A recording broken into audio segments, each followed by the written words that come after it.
And if he or she is a studious student like you, and if he or she wants to pursue PhD from Australia in any of the universities, so can you just tell me what all are the admission criteria? How did you apply? Like कोई agency के through apply किया, कैसे आपने apply किया, approach तो किया? देखो, अभी आप 2022 से यहाँ पे हो, तो आपका अभी तक का एक्सपीरियंस कैसा था UOW में? आपका कैंपस एक्सपीरियंस, प्रोफेसर्स, यहाँ पे आके आप बहुत कुछ सीखे रहेंगे, लाइक इंडिया और यहाँ से फर्क तो रहेगा PhD में बहुत ज़्यादा।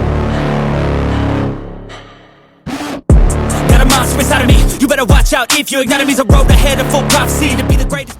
सो hey guys, welcome back to a brand new video. आज के इस वीडियो में मेरे साथ है मेरा एक दोस्त Dhruv. So Dhruv is a PhD student here in the university of Wollongong. So मुझे एक डेडिकेटेड वीडियो बनाने का था स्टूडेंट्स के लिए जो यहाँ पे PhD करना चाहते हैं, in not only Wollongong but in Australia. तो I just seeked help from Dhruv, और ध्रुव उसका बिजी शेड्यूल से मेरे लिए टाइम दिया, उसके लिए बहुत thank you bro. And first I want Dhruv to introduce himself to all my audience and whoever is watching this video, and then हम लोग ध्रुव का एक्सपीरियंस शेयर करेंगे यहाँ पे यूनिवर्सिटी वुलोंगोंग में। उसको PhD का एडमिशन कैसे मिला, क्या क्या क्राइटेरिया है, उसका अभी तक ओवरऑल एक्सपीरियंस कैसा था, उसका part time experience, full time opportunities क्या क्या है, सब हम लोग को आज ध्रुव बताएगा। सो वीडियो को भी चालू करता है। तो हाय ध्रुव। हाय, कैसा है ब्रो, कैसा है? Good able, how are you? I'm good, thank you. So Dhruv, as I said that to my audience that you are a PhD student here in the University of Wollongong, I just want you to introduce yourself to the audience and right from आपका schooling, आपका high school, आपका undergraduate, postgraduate जो भी है, please introduce yourself. Yeah. So my name is Dhruv और मैंने अपनी studies, मैं हूँ बेसिकली शामली से। Shamli is a place in north India which is near to Delhi, which is near to Delhi. And like मेरी स्कूलिंग वहीं से है, मेरी 10th 12th सब वहीं से है। And after 12th I did my bachelors and I did bachelor's in mathematics from Delhi University. Delhi University, okay. Yeah. And while doing my bachelor's, I prepare for an IIT exam, for exam in IIT entrance, which is IIT JAM, and I get an All India rank 87. अरे मेरे को ये पता भी नहीं था। Yeah, and I get an All India rank 87, and then I get admission in IIT Delhi. Wow. As like my masters from there. So I did my masters in mathematics there. And while after completing my masters, I feel my interest is towards in mathematics, and then I want to pursue my PhD in mathematics. तो उसके बाद क्या हुआ, मेरे को India में भी PhD मिल गई थी। मेरे को DTU एक है, दिल्ली टेक्नोलॉजिकल यूनिवर्सिटी, मेरे को वहाँ पे PhD मिल गई थी और एक काफ़ी अच्छे प्रोफेसर के अंडर मिल गई थी और काफ़ी अच्छा चल रहा था और मैंने एक साल वहाँ पे PhD कर ली थी। तो बेसिकली 2019 में मेरी मास्टर्स ख़त्म हो गई थी IIT दिल्ली से, एंड देन मैंने PhD स्टार्ट कर दी थी कंटिन्यूस 2020 में ही, और एक साल मैंने किया। तो बस फिर मेरे को मेरे एक फ्रेंड ने कहा कि तू अच्छा टैलेंटेड है, तू एक बार ट्राई करके देख, तेरे को बाहर भी ईजिली मिल जाएगा। ओके। तो मेरे को नहीं था कभी भी कि बाहर आना है PhD के लिए ये वो, तो मैंने कहा ठीक है चलो एक बार ऐसे ट्राई करके देख लेते हैं क्या ही जा रहा है, क्योंकि ऑलरेडी मेरे पास इंडिया में एडमिशन था। तो मैंने ट्राई किया, तो मेरे इंटरव्यू हुए सबसे पहले। ओके, सो आपने कौन से कंट्रीज ट्राई किया PhD के लिए? हाँ, तो मैंने US किया और ऑस्ट्रेलिया, दो ही किया। ऐसा कुछ स्पेसिफिक रीजन है क्यों मतलब ऐसे, क्योंकि कनाडा मैंने कहा यहाँ तो बहुत सब लोग जाते हैं, क्योंकि मैंने तुम्हें बताया ना मेरा इंटरेस्ट नहीं था। इंटरेस्टेड हाँ, तो बस मैंने कहा यहाँ तो सब जाते हैं, ऑस्ट्रेलिया जाके देखते हैं, वो थोड़ा अलग, कम लोग जाते हैं वहाँ पे। ठीक है, तो बस मैंने अप्लाई किया, तो मेरे को दोनों जगह से एक्सेप्टेंस आ गया। ओके, बहुत सही। तो मेरे को दोनों जगह से एक्सेप्टेंस आ गया और फिर मेरे को लगा कि अब कहाँ जाएँ, तो मैंने ऑस्ट्रेलिया चूज़ कर लिया कि US भी काफ़ी भीड़ है, ऑस्ट्रेलिया चलते हैं। तो आप ऑस्ट्रेलिया कभी आए? मैं ऑस्ट्रेलिया आया हूँ 2022 में। 2022, बट जो मेरा वीज़ा है वो 2020 में आ गया था। अच्छा, 2 साल का गैप क्यों? मतलब आप PhD कर रहे थे इंडिया से इसलिए? नहीं, क्योंकि कोविड आ गया था। और इन PhD आप ऐसे नहीं कर सकते कि आपने वर्क घर से कर लिया या कुछ भी ऐसे डेफर करा लिया, कुछ नहीं, ऐसे नहीं कर सकते। आपको यहीं इसको, अगर आपको PhD करनी है तो आपको यहाँ पे होना पड़ेगा फिजिकली, ऑन कैंपस होना पड़ेगा। ओके। तो मेरे कोर्स की रिक्वायरमेंट थी कि ऑन कैंपस, तो मेरे को 2 साल के लिए डेफर कराना पड़ा और उस वजह से मेरा थोड़ा गैप आ गया। ओके, कोई नहीं। तो आपने ऑस्ट्रेलिया में भी अलग अलग यूनिवर्सिटीज ट्राई किया कि सिर्फ UOW ट्राई किया आपने? मैंने सिर्फ UOW ही ट्राई किया। ओके।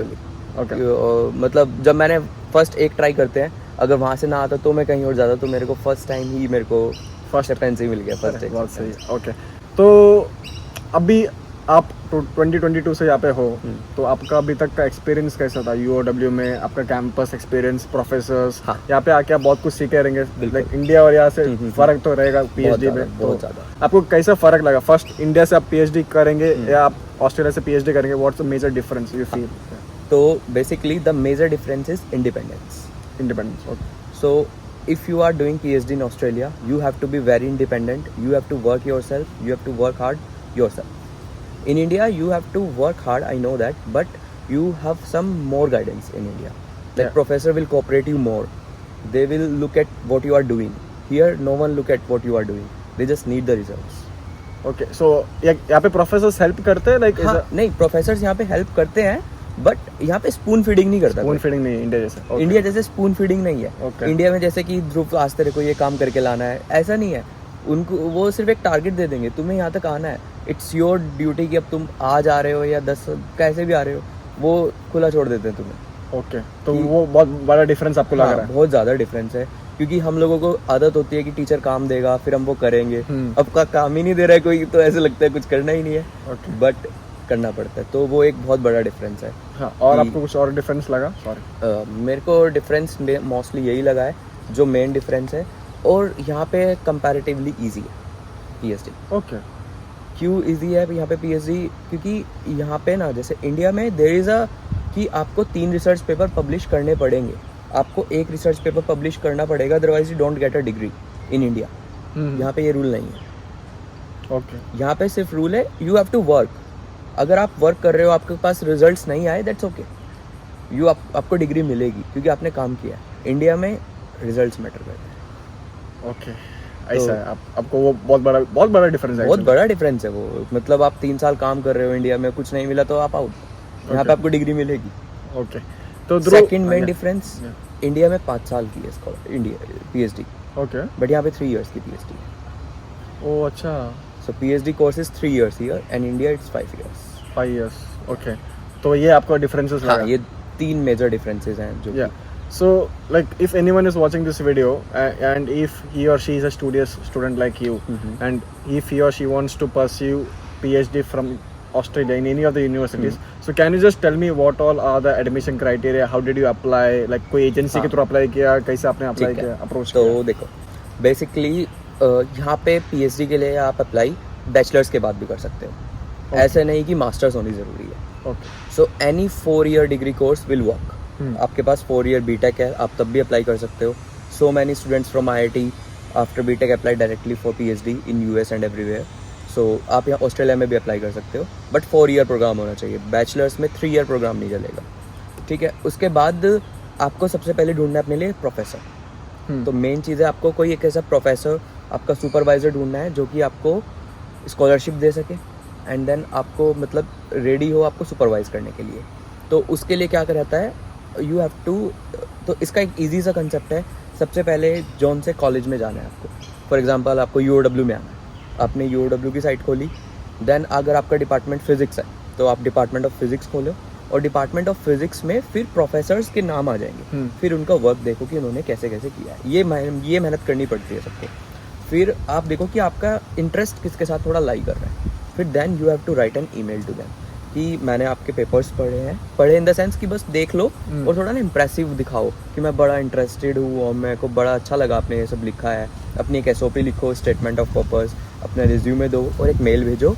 यहाँ पे क्या होता है, when the professor gets an email they will reply you back, either say yes either say no, but वो रिप्लाई करेंगे आपको एटलीस्ट. तो जब रिप्लाई आता है तो एटलीस्ट, तो जब तुम्हारे पास उनका रिप्लाई आएगा तो उनसे बातें करो. वो तुम्हारा इंटरव्यू लेंगे. इंटरव्यू में ऐसा नहीं कि बहुत कुछ पूछेंगे, बस बेसिकली आप क्यों करना चाहते हो, बेसिक्स क्वेश्चन, और कितना कैसे रहा है आपका, स्कोर्स देखेंगे, आपके मार्कशीट्स देखेंगे.